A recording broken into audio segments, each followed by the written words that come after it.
การแข่งขันบานเตะสายในงานมหกรรมกีฬาแห่งชาติครั้งที่ 12 ที่ว่านครหลวงเวียงจันทร์เป็นเจ้าภาพนั่นเองซึ่งว่าทางทีมนครหลวงเวียงจันทร์แมนสามารถเอาชนะทีมแขวงอัตตปืออย่างขาดลอยด้วยคะแนน5 ประตูต่อ 0ในวันที่ 12 พฤศจิกายน พศนี้ได้มีการแข่งขันบานเตะซ้ายสายคอในงานมหกรรมกีฬาแห่งชาติครั้งที่ 12 อยู่ที่สนามกีฬาลานสร้างบ้านหนองไฮนครหลวงเวียงจันทร์ซึ่งเป็นการพบกันระหว่างทีมนครหลวงเวียงจันทร์กับทีมแขวงอัตตปือการแข่งขันในครึ่งเวลาทำอิฐทีมนครหลวงเวียงจันทร์เป็นฝ่ายของเกมได้หลายกว่าทีมแขวงอัตตปือและจบเกมการแข่งขันในครึ่งเวลาทำอิฐทีมนครหลวงเวียงจันทร์น้ำหนักก่อน1-0 ประตู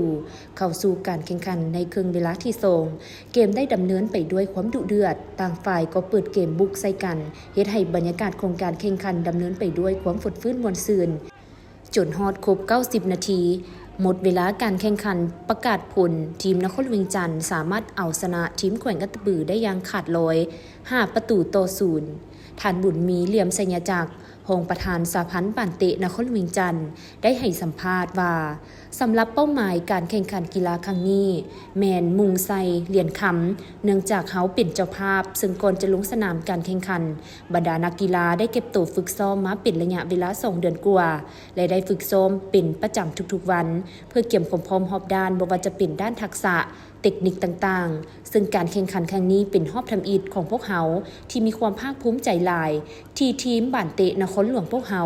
ได้ชัยชนะในนัดทำอิฐนี้ซึ่งเป็นบัตรเก้าที่ดีให้กับทีมนักกีฬาที่จะเข้าร่วมแข่งขันในนัดต่อไปสำหรับการแข่งขันกีฬาบานเตะซ้ายนัดที่2ทีมนครหลวงเวียงจันทร์จะพบกับทีมแขวงหัวพันในวันที่ 14 พฤศจิกายน เวลา 15:00 น. อยู่ที่สนามกีฬาลานสร้าง